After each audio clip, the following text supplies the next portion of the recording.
We have with us today from the Canadian Home Builders Association, Kevin Lee, Chief Executive Officer, and Forest Products Association of Canada, Derek Nighbor, President and Chief Executive Officer. And by video conference from Unifor, we have Lana, Payne, National President. Welcome to you all. Nice to see you.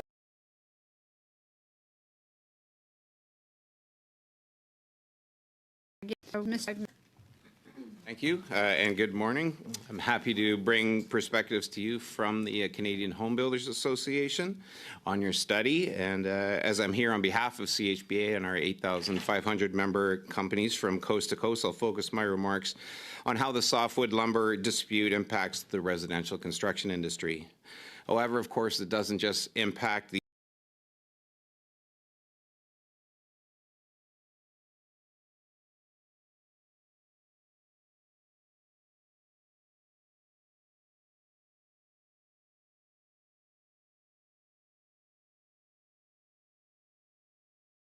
industry to restore how rocketed and lumber was in short supply, and while prices have come down off of those record highs, they still haven't returned to pre-pandemic levels.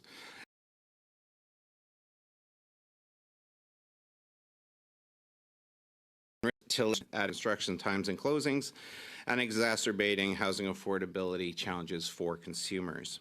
According to CHBA's Housing Market Index, a leading indicator of current and future health of the residential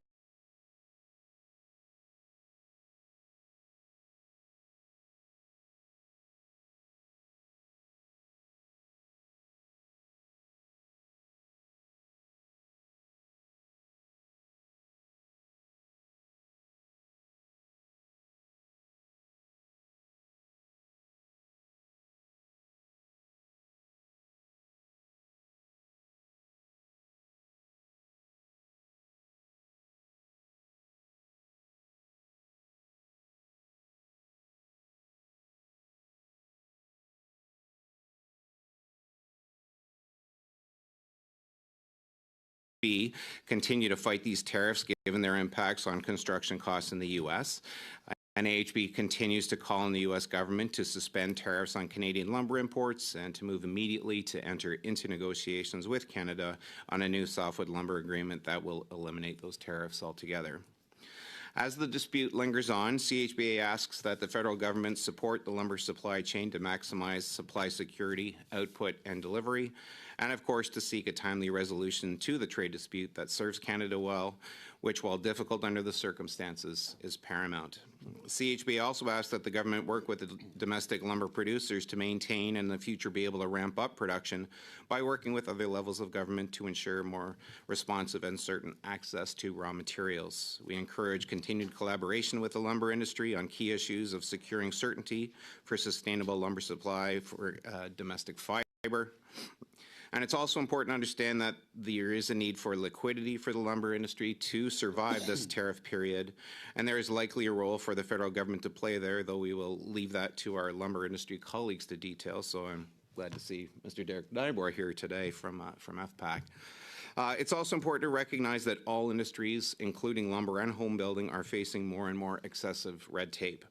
There is a growing fatigue within the Canadian business climate that ever-growing amounts of red tape regulation and bureaucracy continue to be compounded, and this frustration is causing the business environment to move capital elsewhere. In lumber, it's investing in other countries, and home building investors are looking at other countries with more attractive opportunities in purpose-built rental and even condo and land development rather than in Canada. We need those investment dollars to build the 5.8 million homes Canada needs, and to that end, we need regulations streamlined.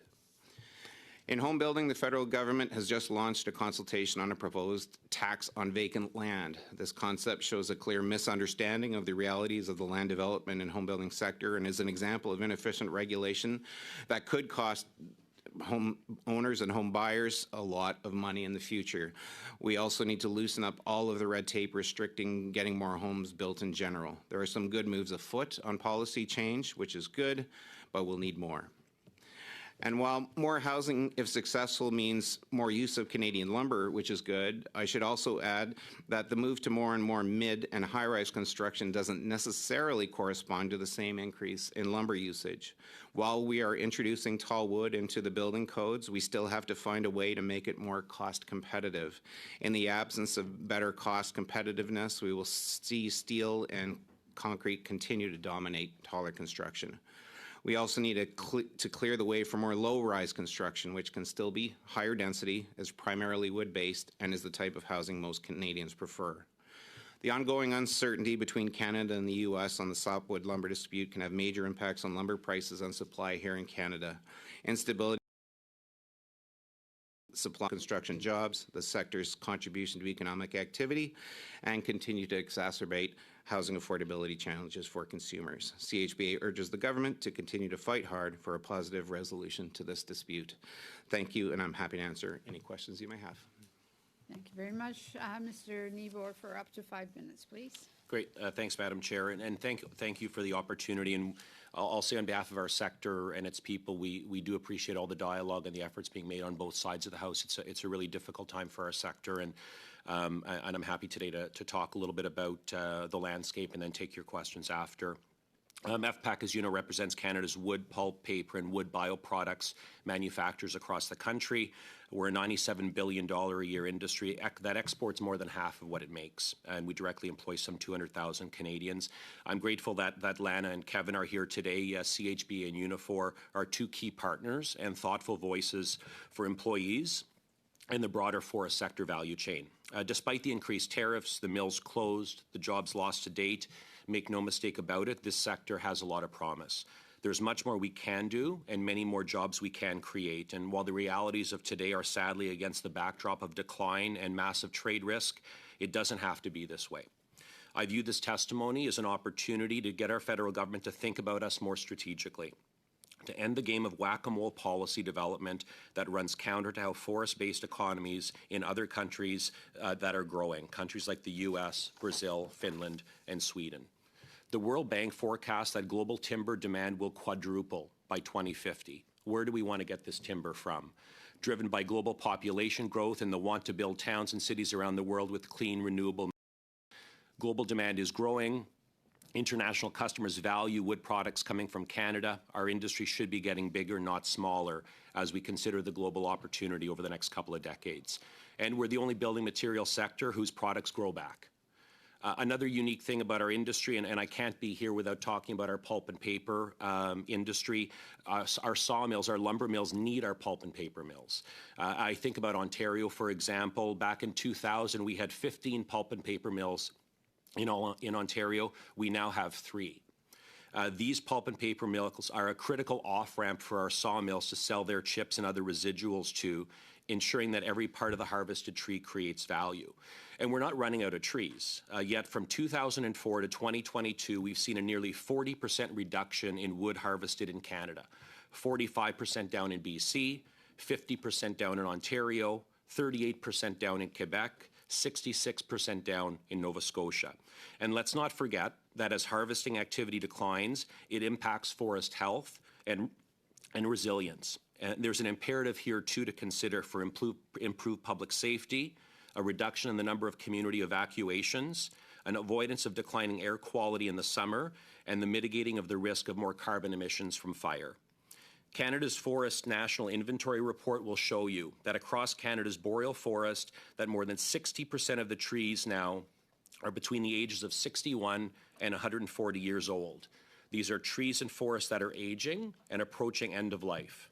And if harvesting continues, an even greater risk of catastrophic fire across the Canadian boreal in out years. And unfortunately, little to none of this has been considered as part of the climate and national adaptation plans of the federal government. It's a huge miss, and it's offside with how other leading forested countries are thinking. In the Q&A, I look forward to discussing some of the big plays to address the current trade risks. I think about getting those trade panels working and overcoming the ineffectiveness of legal challenges, which you've heard about from some of my colleagues in recent weeks, addressing the job impacts and the financial burden of increasing duties, considering important regional trade plays like the relationship between BC and Alberta with California and the relationship on trade that Ontario and Quebec have with New York. Working with Kevin, CHBA, and others to make our sector a gateway to building more affordable homes, making Canada a global leader in mass timber manufacturing, and driving value and supporting heat and power generation by using low-grade wood. I'll close on market diversification. In the past 20 years, Canada Wood has been the private-public partnership that's worked really well to help us diversify markets with a big focus on Asia. And I know there's been some talk about diversification at this committee. Over the years, it's generated $15 of benefit for every single dollar spent, not to mention its support of over 14,000 jobs dependent on offshore shipments. Well, unfortunately, it saw its success met with a federal budget cut during last year's budget period, forcing Canada Wood to reduce 85% of its staff. Its once $12 million diversification budget is now at less than $4 million. We've got lots to discuss. We remain in the solution space. Our employees and forest-dependent communities want action. I appreciate the committee looking at this with solutions in mind and meeting us where we're at, and I look forward to your questions. Thank you very much. On to Ms. Payne, please. Great. Thank you very much, Madam Chair, and good morning to you and your fellow members of the Standing Committee on International Trade, members of Parliament, and of course my fellow presenters, and I thank them for their comments this morning as well. I'm Lana Payne, and I'm the National President of Unifor.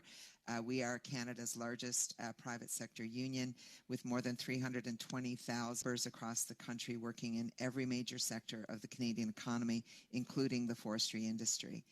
Our 22,000 forestry sector members are spread across 10 Canadian provinces, working in a variety of forestry and logging occupations, as well as wood product and pulp and paper manufacturing facilities.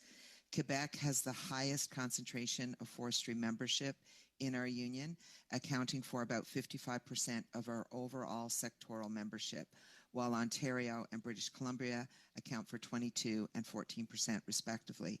And of course, we have very important mills and operations in Atlantic Canada and the prairies. I'd like to remind the committee that while the softwood lumber dispute poses a clear and present danger, Canada's forest sector continues to experience a perfect storm of repeated and intersecting crises.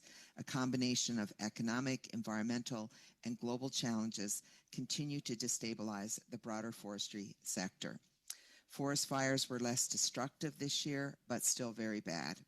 Important conservation efforts continue to complicate long-term planning for the sector.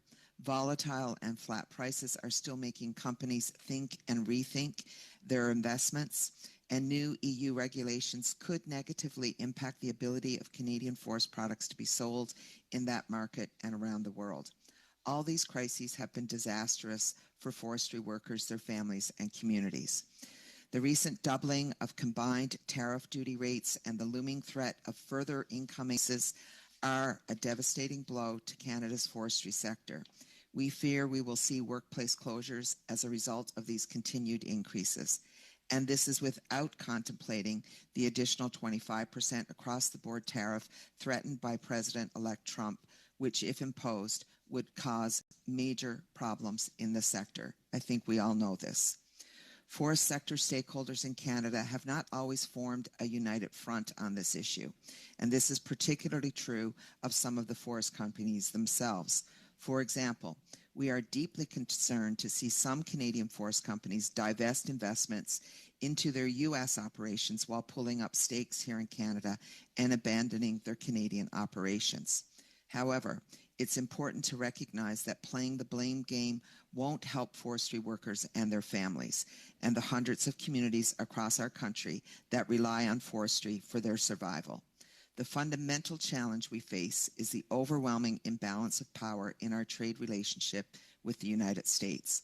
No amount of finger pointing or blame shifting here in Canada will change the fact that the U.S. controls all the chips in this dispute at the moment. But certainly, not all hope is lost. I agree with Derek on this. Despite the increase in output by U.S. softwood producers, U.S. lumber companies still don't have enough capacity to meet all of that country's lumber needs. The U.S. home building industry, as you've heard, still needs Canadian softwood, and these punishing tariffs are driving up construction costs and making home ownership less affordable for working Americans. We have allies in our fight, and we have reasonable arguments to be made in our favor. It is critical that our elected leaders, governments across the country, forest workers and their unions, and other forestry stakeholders come together and focus on finding solutions to this unfortunate and unnecessary dispute. I would like to close my comments on a note of hope and optimism, which are in short supply these days in the forestry sector discussions. The softwood lumber dispute drives home the simple fact that Canada's forestry sector is over-reliant on first-order raw resource extraction. We have an incredible opportunity to promote, support, and invest in higher-level production where we can create value-added forest products and systems right here in Canada. Innovative products and systems like engineered wood products, mass timber frame construction, modular components, and biofuels represent an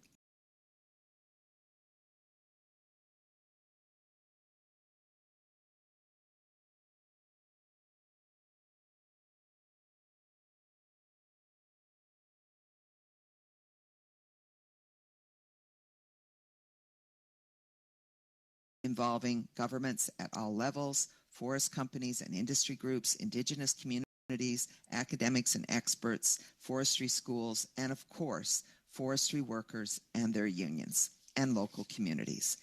And not only will this transformation mean better jobs, more sustainable forests, and more responsible economic development, it will also better insulate us from the ongoing threat of continued softwood tariffs.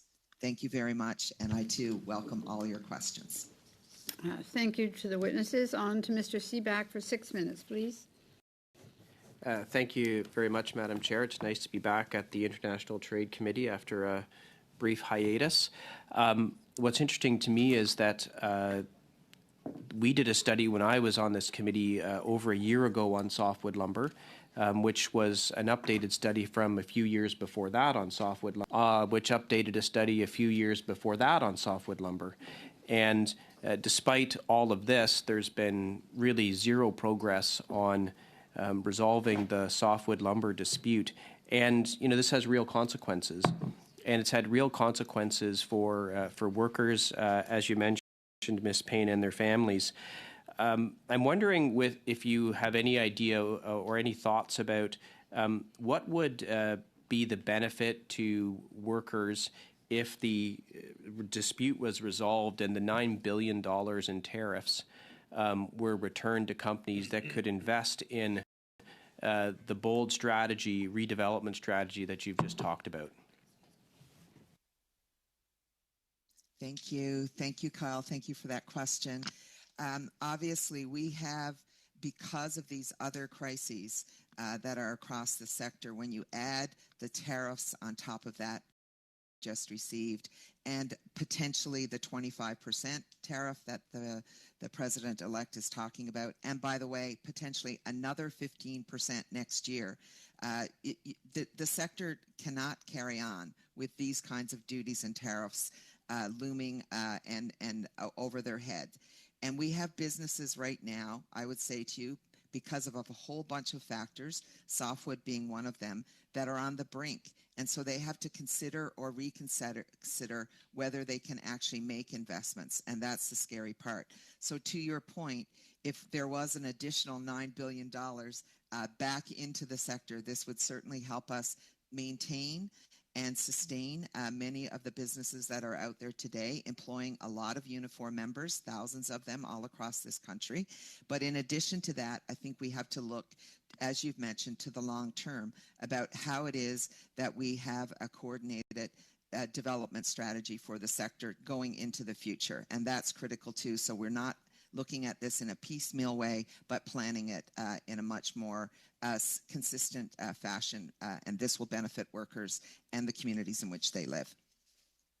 Ms. Payne, I'm sure you're aware that the softwood lumber industry combined called on the government to appoint a special envoy to try and negotiate a resolution of this. And during the last study, we discovered shockingly that this request for a special envoy to be appointed by industry sat on the minister's desk actually for 15 months without any kind of response.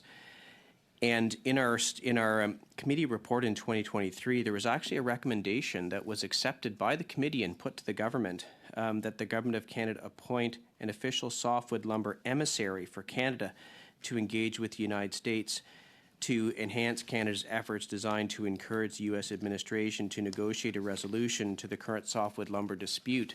That was a year ago, plus the 15 months before that when it just sat in limbo. And here we are today with no resolution. Are you surprised at all by the government's lack of action on this recommendation of committee, which has led to some of the challenges we're seeing? I think that there are a lot of challenges right now in terms of trying to negotiate a settlement with the U.S. That was true of the past year and the past number of years, and it's certainly going to be true going forward. I think any and all efforts that can be put in place to try and negotiate something is important. But I also believe that there is a role for us to play in Canada as well. And when I say us, I mean the entire forestry industry in Canada and the unions that represent workers across the sector. And we have to have a common approach. It's very difficult, I would say, for a government envoy to negotiate an agreement that benefits Canada if we can't get industry on the same page. And that has been part of the challenge. So anything that you can do as well, and this committee can do, and government can do to help industry reach a consensus on where a negotiating standpoint should come from, I think would be helpful to getting to a resolve. It's on all of us, is what I'm saying. Opening statement, a bold redevelopment strategy, not just for wood harvesting, but for the industry as a whole. I'm sure you've conveyed your desire for that strategy to the government. Have you had any real response from the government, or are you seeing any action from the government on the bold redevelopment strategy that would, benefit companies, workers, and workers' families? We have been actually saying this about a number of key industries, Kyle, in terms of, we've been very front and center on the auto industry, on the aerospace industry, on the energy industry. We have workers in every sector, forestry being one of the most important ones as well. And we've been promoting with all levels of government the need for a coordinated industrial strategy. That means the federal government working with provincial governments so that we can get there. And I would say I would like to see a lot more progress than we've made on this front. So there's lots of work to be done, but we can't stop pushing here. We have to get to a place. There are hundreds of rural communities, particularly in our country, who are depending on all of us right now to be able to get to a place where the industry can survive and thrive going into the future. And this means good union jobs for workers from one coast to the other. Thank you very much. Mr. Miao for 6 minutes, please.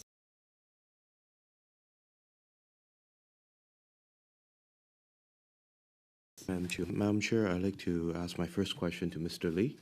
The softwood lumber dispute has been an ongoing issue for over 25 years, and the WTO has typically favored Canada's position. Would you agree it has been a challenge for whichever government that has been in negotiation? Yeah, I think it's been a nonstop play, repeat kind of thing every time the negotiations come to the fore. The international tribunals seem to always favor Canada's position, yet the United States needs to do what it does. So it's a big challenge, and it's not new. And what do you suggest would be helpful to Canadian official in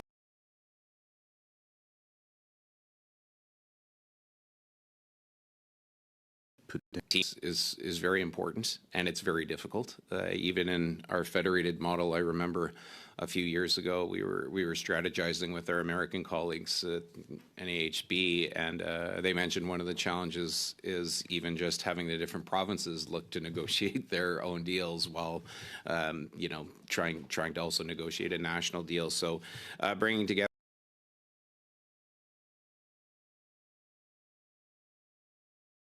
team good deal is really important, not only in the short term but in the long term. And then lastly, I would say, as you've heard from other witnesses, I think we really need to figure out what we can do to be less reliant on raw materials going to the States and finding competitive ways to create a stronger industry here in Canada that supplies Canada, sure supplies the States, and also looks to other markets around the world that are going to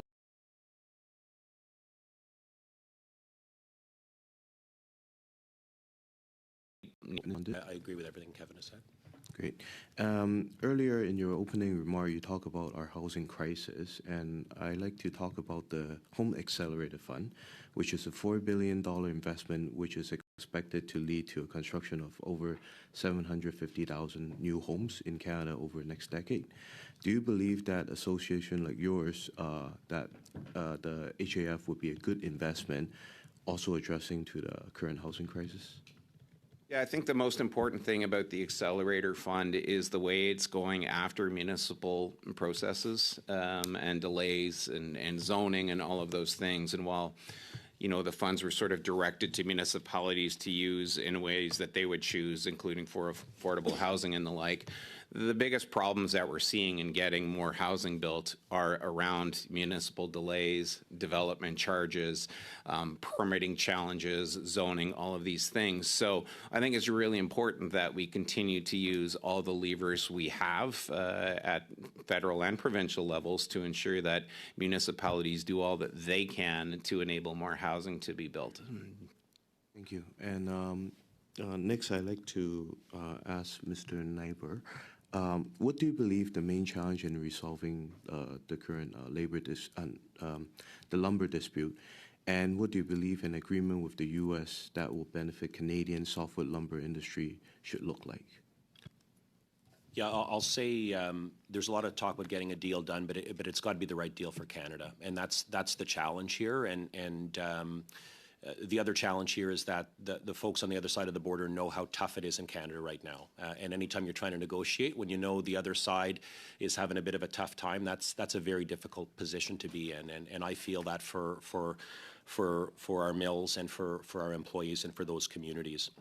And I think we got to look at two tracks. I like what Lana was talking about. We've got the here and the now, the immediate. We've got, as you heard from some other witnesses from the sector, we have some mills, especially smaller, medium size, a lot of family-owned mills that are really near the edge of the cliff right now. Like, what can we do to help them? And I hesitate to go in a lot of detail publicly in negotiating because that's problematic as well. So, but all I'll say is I believe that Global Affairs knows well the sensitivities there. And the looming liquidity crisis that is before a lot of our mills in this country right now, if this continues. The other thing I'm worried about longer term is, depending on where the Trump tariffs go, our industry is very reliant on a strong U.S. home building network to drive our businesses. And we are expecting, getting into next year, things are starting to look better in terms of U.S. housing starts. But if we have broad-based inflation again in the U.S. over the next couple of years because of big tariffs, that's going to delay that because those housing starts are not going to be where we think they need to be. So those are a couple things we're watching. The other thing I would say, Lana talked about it, market diversification, the promise of the forest bioeconomy, mass timber, government procurement, reinvesting again in export market diversification. These are all, we need to do the here and now piece, but we also need to do the piece for the medium and long term to sustain and grow our sector for tomorrow. Thank you. And can you speak to the work that our government has done with the softwood lumber industry to develop a strong, unified Canadian negotiation position, and how is this been vital to our engagement with the U.S.?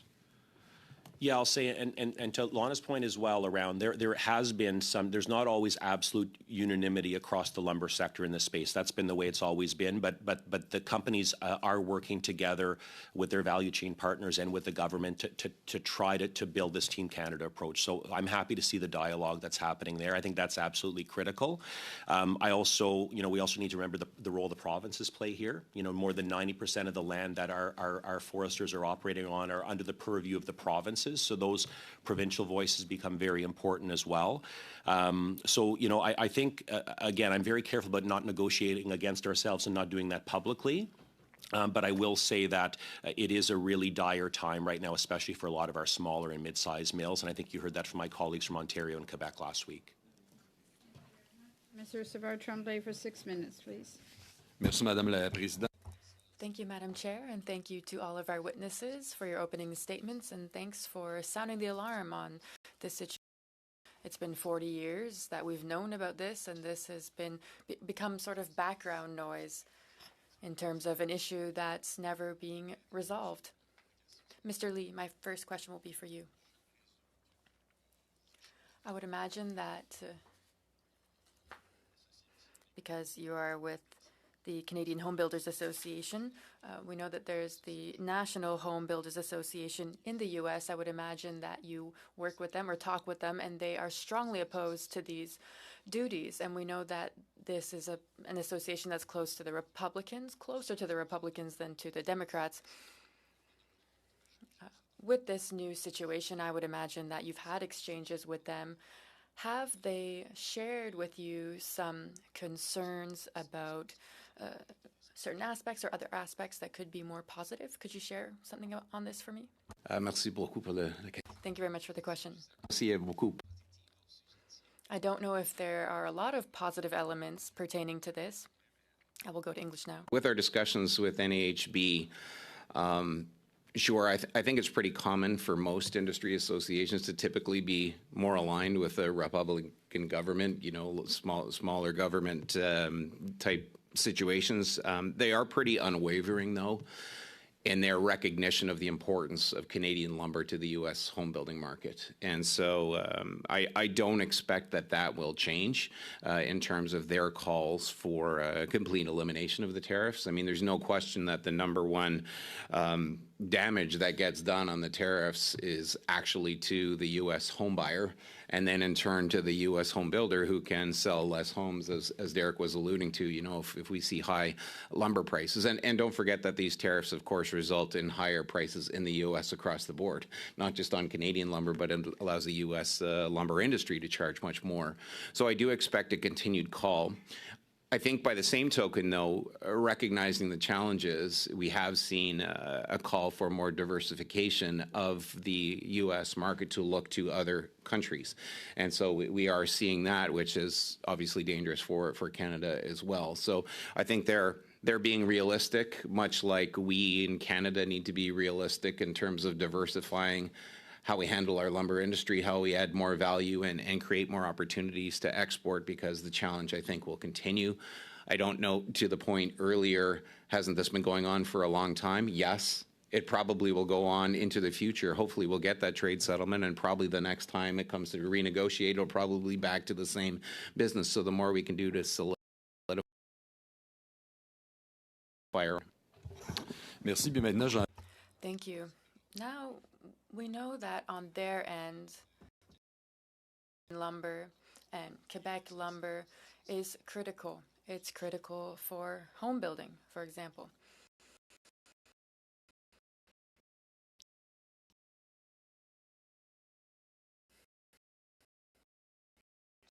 And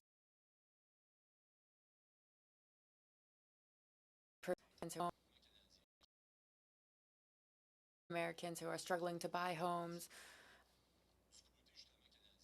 On the Canadian side, I'd be interested in knowing what's the ratio in terms of local lumber and foreign lumber when we're building homes. Have those statistics close at hand. We could definitely look at it. Derek might know a little bit as well. Do you have it off the top of your head? Yeah, I don't, but I will say it's mostly Canadian. We did see a bit of a surge of EU lumber coming in a little while ago, but it's the large majority is Canadian lumber. peut-être puis pour vous deux d'ailleurs. A question for both of you. How can we further explain the negative relationship between tariffs and housing starts, your building? We know that this industry has an impact on what you do, but one may think that this is an exterior problem that's more, that would have a greater effect on the U.S. So can you explain this link, please? Well, I think the thing about the lumber industry in North America is it's a North American market, despite the fact that we have these tariffs and everything else, or as a result of the tariffs, it really is a North American market, and so our prices fluctuate accordingly. And we saw that through COVID, you know, when there was so much demand both north and south of the border, lumber prices went way up. So when we look to the future, I think the biggest danger here would actually be a Canadian lumber industry that suffers so much that we see a shrinking of the Canadian lumber industry. And then when things pick up, we don't have the capacity in our own lumber industry to supply Canada properly and the opportunities south of the border. So that's why it's so critical that we help our lumber industry survive, because we do expect we're going to come out of our current state. We do expect to start building more houses. And if the mills have shut down and aren't capable of reopening, that's a huge issue for Canadian housing, for Canadian home building, for Canadian house prices looking ahead. Monsieur Nighbor, combien, pardon? How long? Okay, we'll try to go quickly. Mr. Nighbor, there's something I'm trying to understand. We struggle to export with these tariffs, but we do use a lot of American wood in our home building stores. Why is that? It's majority Canadian lumber being sold in Canada. I can offline get the numbers for you, but we do run the risk as we start losing capacity about the opportunity to provide for ourselves in out years, which would be a shame given the bounty of our forest resources and our commitment to sustainable management. Thank you very much. Mr. Desjardins for 6 minutes, please. Thank you very much, Madam Chair, and thank you to the very good statements made by the witnesses today, Mr. Lee, Mr. Nighbor, and Madam Payne. It's good to see you in particular, Ms. Payne. I know that you've been often a champion for workers, a champion for industrial strategy, something that New Democrats, we've been consistent on for decades, as a matter of fact, something that we deeply believe in, this history we have in Canada, where we have companies, and I come from Alberta, where we have a lot of these kinds of companies that are taking the raw resource and then exporting that raw resource. Albertans rightfully ask, why not have our own refineries? Why not have our own manufacturing in order to make certain that we can not just sell to other markets raw materials, but also sell to Canadians those raw materials, well, with value added? I think that's something we deeply believe in. When we think about gasoline, for example, majority of that comes from the United States. If you weren't aware of that, I know that Mr. Nighbor, you come from the West, you know that. We have these massive exports of our goods, and then we import them at a premium to Canadians. So when Ms. Payne, when you talk about this value-added industrial strategy, that would meet, hopefully, management and labor, unite them towards a united position and put them on the same page, as you say, towards a common goal, that hopefully have the max benefit for not just Canadian industry, Canadian union jobs, but also Canadians. It's a deep matter of affordability. It's a deep matter of planning our industries accordingly. And it's something that Canadians need to do in a world and an environment that's hyper-protectionist. So my first question, which is, I think, a basic one, which I would like each of your opinions on, is this more recent change. In the last 40 years, we've largely benefited from free trade, the globe, North America in particular. Now we're witnessing this very unfortunate reality where protectionism, particularly American protectionism, is deeply becoming ingrained in their political culture. We've seen that with Democrats just recently raising the tariff rate, for example, on softwood lumber to 14%. That was Democrats who did that. Now we're seeing Republicans, who are supposed to be champions of free trade, come in with the most historic and extreme version of protectionism we've ever seen. 25% on all goods. This is extreme. This is a very disappointing position for us to be in. But I really take exception and benefit from Ms. Payne's remarks about the opportunity that's present. The opportunity to look at our industries here in Canada, the opportunity to look at what our needs are, and the opportunity to retool and save our industries. I know, Mr. Nighbor, you have mills. I've spoken to some workers in your riding, in particular on the island of Vancouver Island, 2 mills in particular. Those 2 mills are in deep water. They're in a tough situation. They've done a lot of things right. They've made certain that their workers are protected. They've made certain that these rural northern communities actually have a chance. But what's not working for them is the fact that every market they try to get to is blocking them. We need to find ways to create security for them here at home. I know my colleague Gord Johns, who's a fantastic advocate for you in particular, but also for your industry and for many of the industries in British Columbia, speaks to us about the importance of a tax credit, biomass tax credit in particular, that could soften that blow on biomass products. Can you speak to the importance of why a biomass tax credit today would be critical to ensuring that some of these businesses can keep their products, but also have an advantage for those products in the market, Mr. Nighbor? Yeah, I appreciate the question. So when the U.S. Inflation Reduction Act came out a couple of years ago, you know, one of the responses to that, we know we can't go dollar for dollar in tax credits with the U.S., but one of the responses for our sector was an investment tax credit for heat and electricity generation and the use of biomass, and we're still waiting. It's been over 2 years. And that's just to deal with the IRA impacts, which we're 2 years in on, not to mention all these other diversification. Let's move up the value chain. And I'll say about the value chain, like that's great. It's important, but you need a stable, solid primary industry to be able to grow up the value chain. And right now we don't have that. And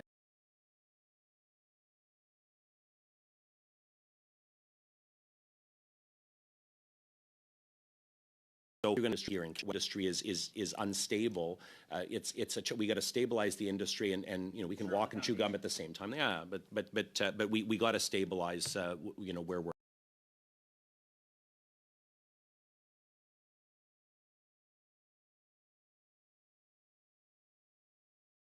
That we actually see the max benefit. Ms. Payne, I'd like to speak to you about the importance of ensuring that we have workers represented in this discussion, workers at the forefront of the discussion, workers at the center of all of this work. Canadian labor is really what's most important here in my mind.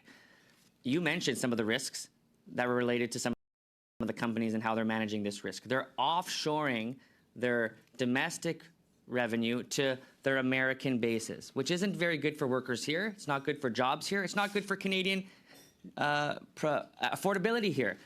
Why is it so important to make sure that workers here in Canada are at the forefront and center of any plan that would unify us towards our negotiation position with the United States for these tariffs and others?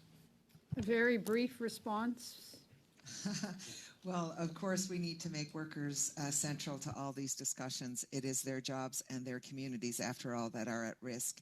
I do believe if we focus on developing industrial strategies in the climate that we're in, we're going to be much more resilient in Canada, and our economy will be much more resilient, and so will be those sectors in which we do this great work.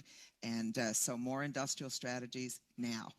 Thank you very much. Mr. Martel for 5 minutes, please. Merci, Madame la Présidente. Thank you, Madam Chair, and thank you to our witnesses for your presence here today. Mr. Lee. So, lumber producers are directly impacted by these tariffs.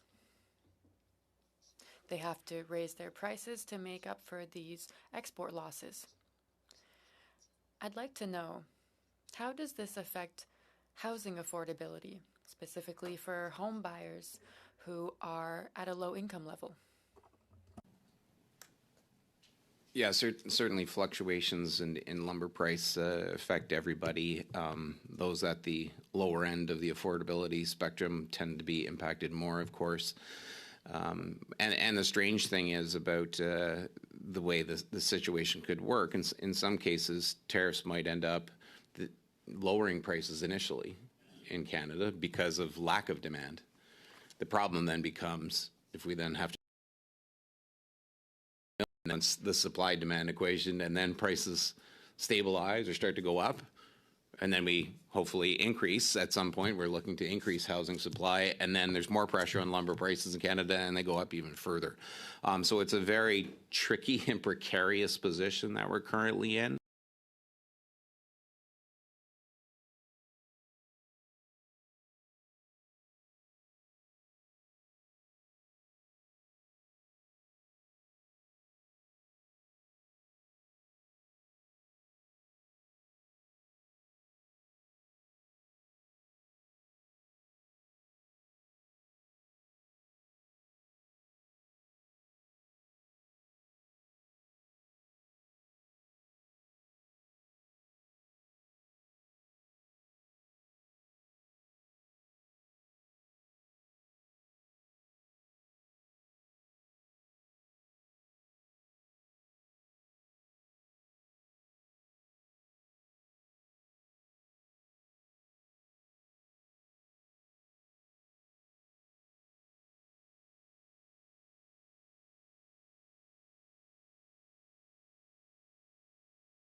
heard from everybody, it's complicated. It's complicated. On the housing policy front at large, we need all three levels of government playing their part to increase housing supply and address affordability. Could we do more? Of course. Is there more policy levers that we need to make use of? Of course. So we appreciate the attention on the subject and expect a lot more to be done moving forward. Si la situation des tarifs reste If the tariff situation does not change, I'd like to know what will be the long-term effects on the home building industry in Canada and the entire industry. Well, again, that depends a lot with how the lumber industry reacts to the situation, right? Because there's no question we're a wood-based home building industry. We rely heavily on Canadian lumber. I don't have the statistics exactly, but I know, as Derek alluded to, we're practically close to, really high numbers in terms of Canadian lumber. And so the impacts on affordability and access to housing are going to be very much a function of how well the industry can survive and balance the equation in terms of supply and demand. So the types of supports to keep our industry moving forward are going to be absolutely critical. And if things, if things didn't go well, to answer your question, if mills started shutting down and everything, that would be disastrous for Canada, I think, in the long term, because we'd become, ironically, relying on importing lumber, which seems unthinkable in this country, but there comes a point where that could be a greater possibility, and our supply of and percentage of Canadian lumber and houses would go down, which would be, I think, catastrophic for all. 40. Monsieur Derek, juste parce que vous avez parlé d'investissement. So you spoke about investments that companies should have to make. It's difficult for a company to make such investments when there is such uncertainty surrounding the market. Would you agree? Yeah, I agree. And I also say measures like the one in your community around caribou recovery, a plan that could put thousands of people out of work. That is destabilizing investment in Quebec. That's not helping. We need predictable access to the land base, and that's another business concern on top of all of this. Thank you very much, Mr. Sidhu. Well, thank you, Madam Chair, and thanks to our witnesses for joining us today on this very important study. As you guys are aware, our government has a very ambitious plan to build close to 4 million homes, working with provincial and municipal partners. Mr. Lee, you mentioned the need to loosen red tape in getting more homes built. You mentioned the Housing Accelerator Fund. And that Housing Accelerator Fund is doing just that. It's streamlining permitting, helping municipalities build more infrastructure, get more sewer and water lineage into the ground so more housing can be built. In the city of Brampton, Brampton MPs worked together to secure roughly $114 million for the city of Brampton to build over 20,000 homes. Now, this funding is given out in sections, so 25% of that has been allocated, and $85 million is now on the table at stake here. Mr. Poilievre has mentioned that he's going to cancel the Housing Accelerator Fund, which has led to mayors across Ontario really angry because this funding has been allocated. And some of the mayors have come back and said this could lead to increase in property taxes. This could lead to projects being canceled. This could lead to many thousands of homes not being built. I was just talking to my colleague here, Mr. Mao, and he's a Richmond, BC MP, and he was talking about how the Housing Accelerator Fund has enabled their city to help streamline the construction of many homes. Now, you mentioned that different partners have a role to play. We repeatedly hear that the leader of the opposition, Mr. Poilievre, attacked municipalities. Just this past weekend, he said this. He said, Trudeau will give more and more to incompetent, greedy, money-hungry municipal politicians. We know on this side of the table we need to work with, whether it's the provinces or municipalities, to enable more home construction. What would you have to say, and what role would the municipalities have to play in enabling more work for your members and getting homes built? Well, there's no question that we need continued change at the municipal level in terms of policies, programs, the way they do things. I think that We're starting to see that change in some places, not all places, but some places. And I think the attention that's been put on this issue by the federal government and provincial governments has been critical to make that happen. So in order to keep moving in that direction, we're going to need policies of that nature moving forward. In the best scenario, the municipalities and the industry and all three levels of government are working all together to drive more supply. In reality, sometimes that takes some twisting. And in fact, in some ways, when you look at the opportunities for the federal government's in a great place to fight NIMBYism, actually. The people who have the hardest time fighting NIMBYism are municipal councillors and mayors. Why? Because when they put these things in place and they have their own constituents who are voting for them. It's very hard for a municipal councillor to say, I'm in big favor of this taller building here, even though we all know we need it, because the local constituents don't want it. So I think it's really critical that the federal government and provincial government continue to play an important role, use the levers at their disposal to, in some ways, help municipalities help themselves, because it can be very difficult in those instances. So, there's a variety of ways to do that, but we need to keep focused on making that happen. And yeah, you're right. As municipalities hit certain targets, that's how the Housing Accelerator Fund funds get released to municipalities as they hit certain targets. And so we want to continue that municipalities are enabling the construction of more homes. It's very important to many of my constituents. Mr. Nighbor, you mentioned maybe diversifying into other markets. How is that working out for you right now? Or have you looked at using the CETA trade agreement or the CPTPP to access markets in some of that region of the world? It's one of the fastest growing regions in the world.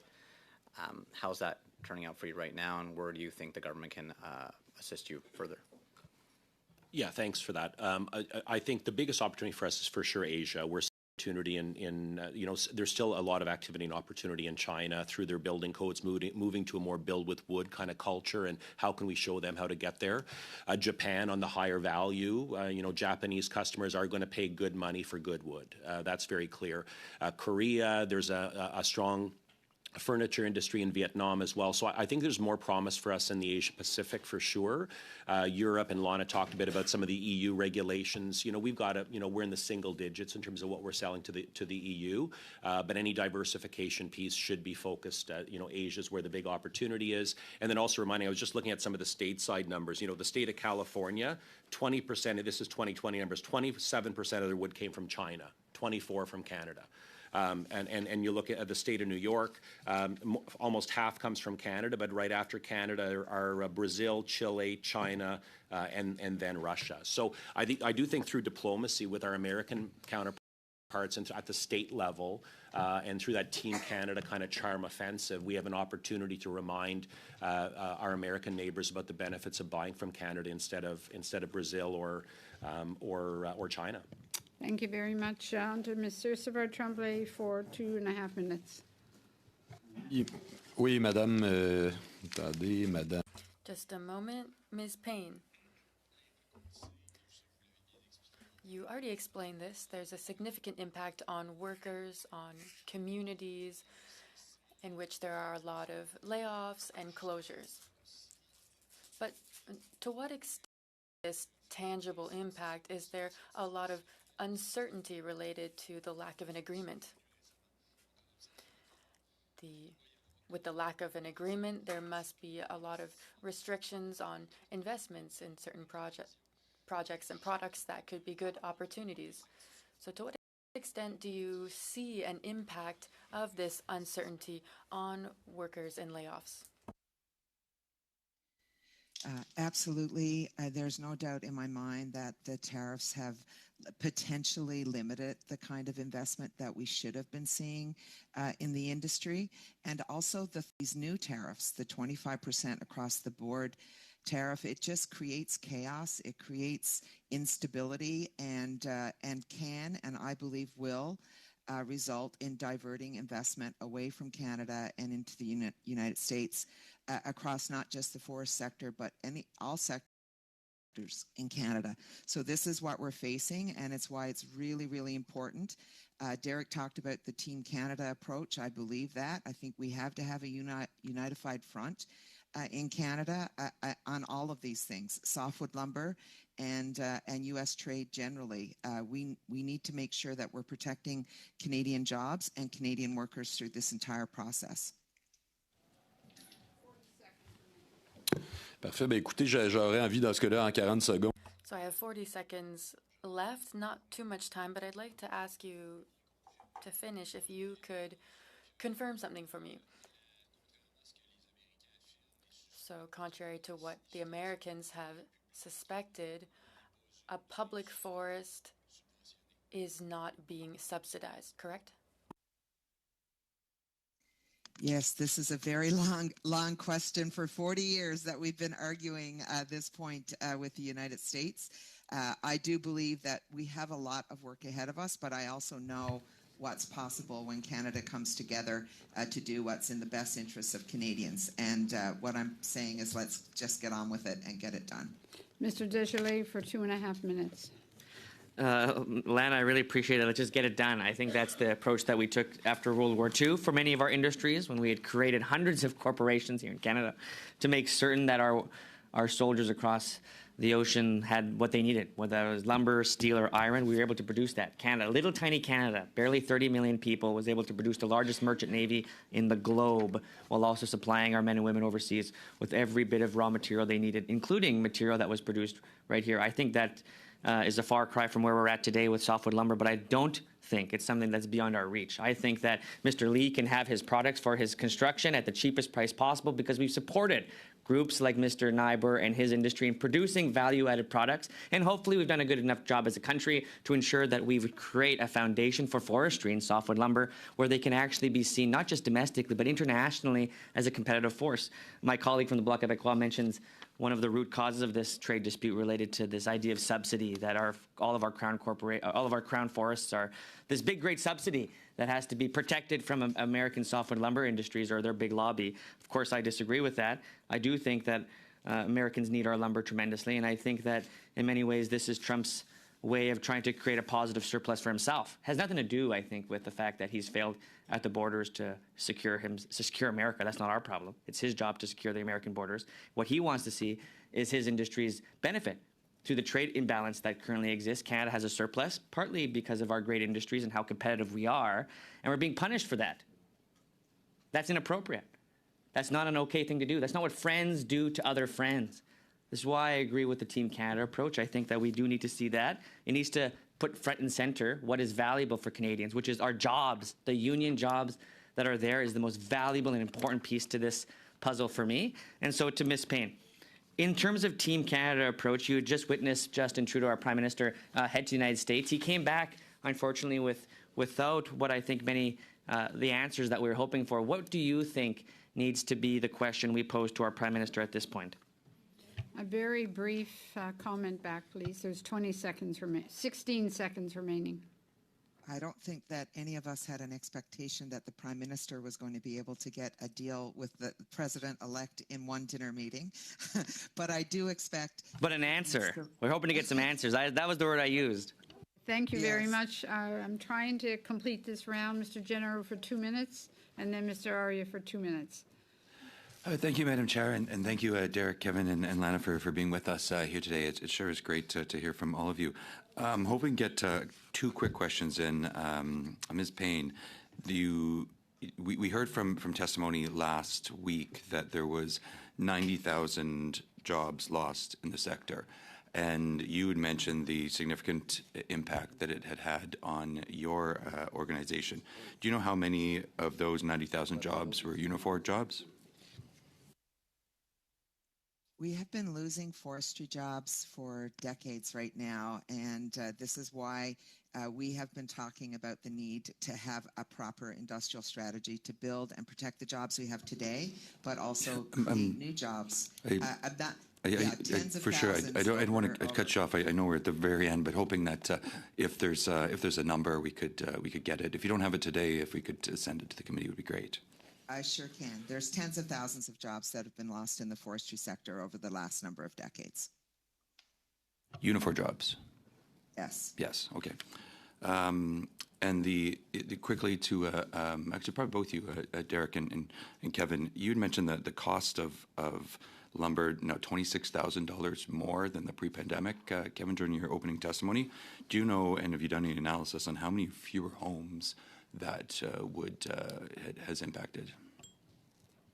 No, we can't. We can't do that analysis because it's been up and down of different prices, interest rates, all of those things. But we do know when material prices go up, it does obviously make it more difficult to buy homes, build more homes, etc. So it's a challenge.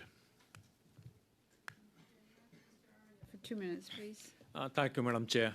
Madam Chair, Ms. Payne mentioned 90,000 jobs lost in the sector. I just want to remind the committee that during the last meeting, the Employers Association mentioned the workers get around $70,000 to $100,000 in salary. And they also mentioned that the recent job losses was nothing to do with the trade dispute, the increase in the duties by the United States, but it was more due to the forest fires and the economic conditions. Mr. Nighbor, you did mention about the high-value products that can be sent to Japan, etc. My question is that since this dispute with the United States goes back to 1794, and how many years of dispute we are having again and again and again with the United States, why is that the industry has not started exploiting other markets across the world? We have signed free trade agreements with around 51 countries. Why the industry utilized that and exported? I think the exports are just around 200 million to Japan, about 100 million, I think, to European. That's it. Why the industry has not stepped up? This problem is in front of the eyes. It is affecting all. It is well known, but why the industry has not stepped up to export other parts of the world? Well, I would say, and I'll send you the stats, but it's billions that are going to other markets, including Asia, not 100 million or 200 million. So I'm happy to send you the most recent figures from StatsCan on those shipments. I think one of the challenges, too, is the cost of competing globally. I think about the eucalyptus from Brazil so the growing cycles are very fast. One of the things in Canada, it takes a long time to grow our trees. It can take 80, 90 years to grow a tree versus 15 or 10 years in some of these other markets. So I think that's one of the challenges we have. One of the other challenges we have is competing with cheap, unsustainably sourced wood from China and Russia. Exporting, prior to the Russia-Ukraine, the Russian invasion of Ukraine, there were not sanctions, and Russian wood is quite predominant in being sold throughout places like Finland and other parts of Western Europe. So the competitive landscape is not easy, especially when the additional costs are being layered onto doing the way to do business in Canada. And I'm not advocating for a race to the bottom here, but the cost structure, the competitiveness structure in Canada is challenging in terms of our ability to grow markets in beyond the U.S. Okay, thank you very much. Thank you to all of you for your valuable testimony today. We will now suspend for 1 minute while our next panel of witnesses comes up for another initiative of the committee. Thank you all very much for your testimony. To order, pursuant to Standing Order 1082 and the motion adopted by the committee on Thursday, May 23, 2024, the committee is commencing a study of the trade impacts of Canada's leadership in reducing emissions. And we are very happy to have with us today from the Department of Finance, Michael Mosier, Director, International Trade Policy Division, and the Department of Foreign Affairs, Trade and Development, Emmanuelle Lamoureux, Director General, International Economic Policy Planning and Horizontal Issues Division, and Shawn Morton, Senior Advisor, International Economic Policy Planning and Horizontal Issues Division. I'm interested to know what Horizontal Issues Division specifically is as we go through these questions. How do you get it all on a card? All right, or somebody asks who you are, and you've got to give them this long title. Anyway, welcome very much. We appreciate you taking the time out of your own schedules to come and share the information that the committee wants to know today. So we appreciate it. I understand Miss Lamoureux will be making an opening statement on behalf of the group for up to 5 minutes. So the floor is yours, Miss Lamoureux. Thank you. Merci. Donc, bonjour à tous. Je m'appelle Thank you. I'm the Director General of the Strategy at Foreign Affairs. My colleague has a long title. So my colleagues and I are in charge of international policy, and I'm happy to be here to talk about our involvement in the CBAM, but also give you an idea of the current landscape. My colleague from Finance is here to give an idea of the financial impact of CBAM. That impose a carbon cost on imported goods equivalent to the carbon price paid by domestic producers. The main goal is to reduce the risk of carbon leakage, and this is when production or investments shift to jurisdictions with cheaper production costs that result from lower or no carbon pricing. CBAMs are intended to maintain a level playing field between domestic industries that are subject to carbon pricing and imported goods that are not subject to the same costs. CBAMs are also encourage greater climate ambition by motivating countries to take action to reduce carbon emissions. They are generally considered for sectors that produce significant greenhouse gas emissions and face strong competition. Donc, l'Union européenne est la première juridiction. The European Union was the first administration to implement this type of mechanism, and it is part of the EU's toolbox to become climate neutral by 2050. The EU CBAM applies to imported goods in the aluminum, cement, electricity, fertilizer, hydrogen, iron, as well as steel sectors. Phases. The transitional period, which began October 2023 and runs to December 31st, 2025, requires EU importers to provide information on the CBAM-covered goods to be imported. This information includes country of origin, production site, and the embedded greenhouse gas emissions for covered goods. In practice, Canadian exporters will be required to provide this information to the EU importers. During this period, no carbon fee or financial adjustment is being applied. The definitive period, which will start in January 2026, will include a requirement to report on embedded emission, and the data will need to be certified by an accredited verifier, and the carbon border charge will be imposed on the imported CBAM goods. The effective carbon price paid in the country where the goods are produced will also be deducted from the carbon border charge to avoid double pricing. Although the definitive period is set to begin in January 2026, many implementation details remain to be confirmed. For example, the European Commission is still developing how the carbon price paid in a third country will be calculated and applied, including the evidence required to demonstrate payment. Although it is EU importers that must comply with CBAM requirements, Canadian exporters will be impacted due to administrative requirements to provide verified embedded emissions data to importers. The administrative cost of those requirements on Canadian exporters is uncertain, as implementing legislation is still being developed. Donc, au-delà de l'Union européenne, il y a d'autres pays.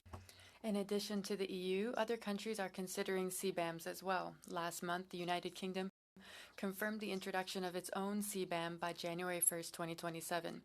It will cover imports in the same sectors as the EU CBAM. Exploring a variety of policy tools to address carbon leakage, which may include a CBAM.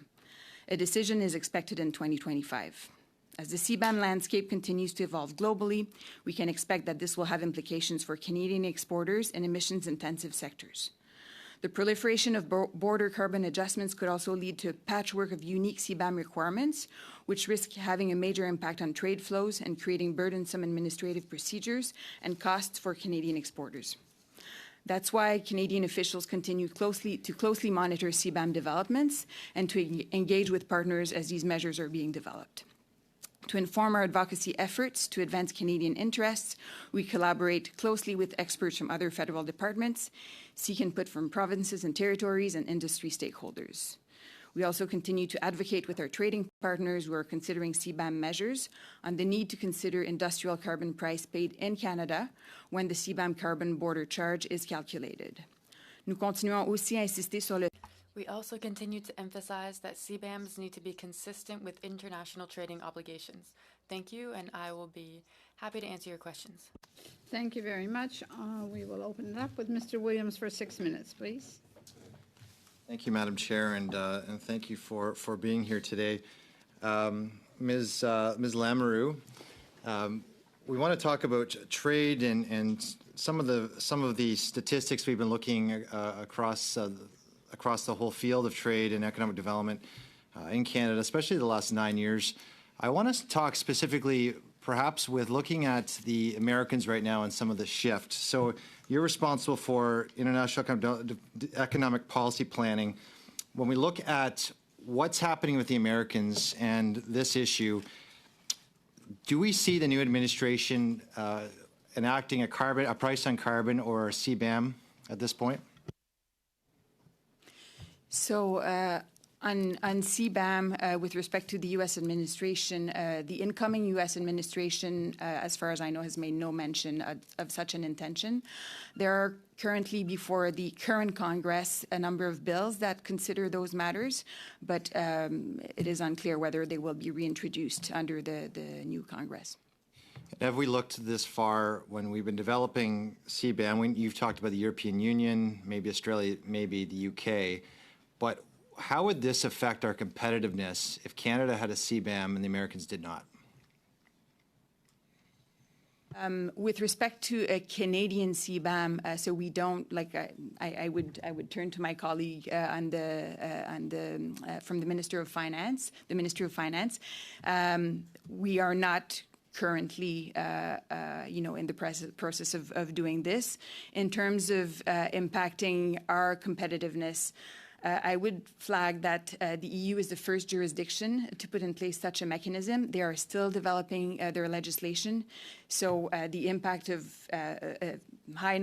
various CBAMs actually implemented is unknown at this stage. We are observing the situation in the EU to determine the impact of Canada's competitiveness. But as I flagged earlier, there is an administrative burden with respect to the implementation of the EU CBAM, which could impact the competitiveness of Canadian-made products. So, Mr. Mosier, I'll have you comment on that. Is Canada then going to be implementing something similar to the EU, yes or no? So at this time, the government has not taken specific position on moving ahead with the CBAM. We have done a good amount of work on this in the past. For example, we've held consultations in 2021 on the potential to undertake a Canadian CBAM, broad-based consultations that we released a paper exploring border carbon adjustments in Canada that is still available.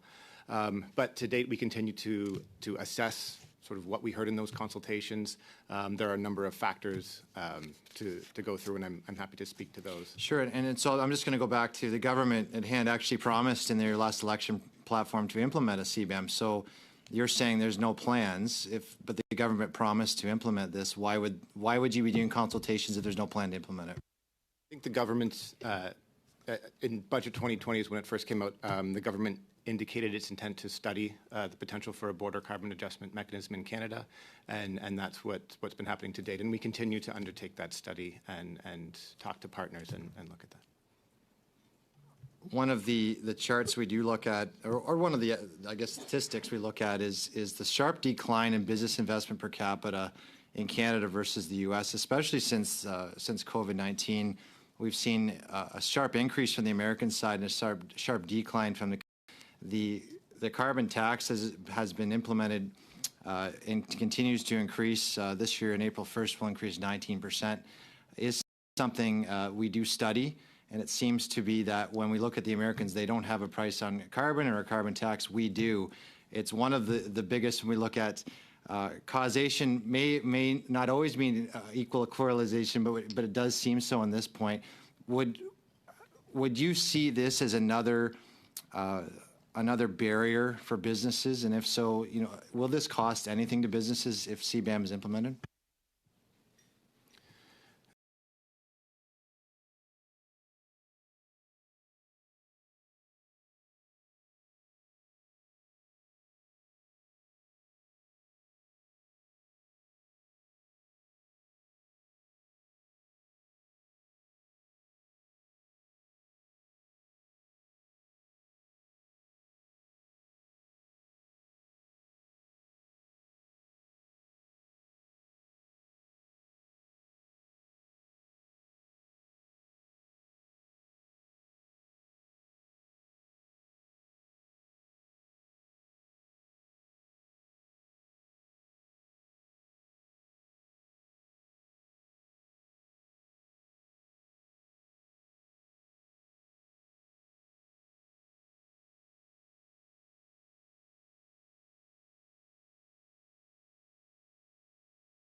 the least, but they use dirty coal, and they have basically it's the wild, wild west without hardly any regulations as it relates to the environment, which creates that cheap, unfairly traded steel. How would CBAM, and I'm going to delve into a little bit further because even without the CBAM, we've placed a 25% tariff on the Chinese steel because, and on aluminum as well, and 100% on electric vehicles. But I'll stay on steel and aluminum. How would the CBAM go hand in glove with the 25% tariff in your mind?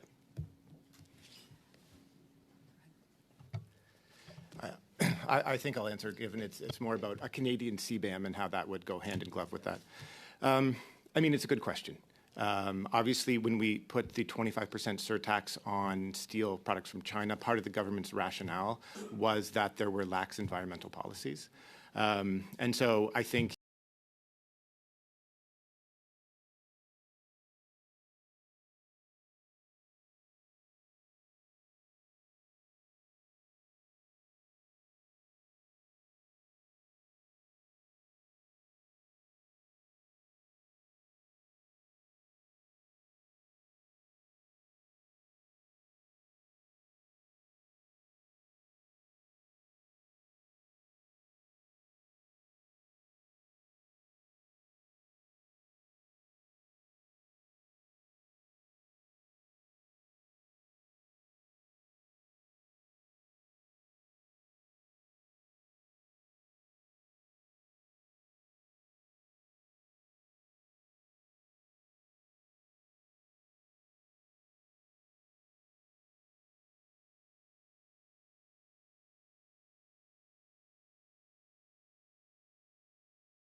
if it's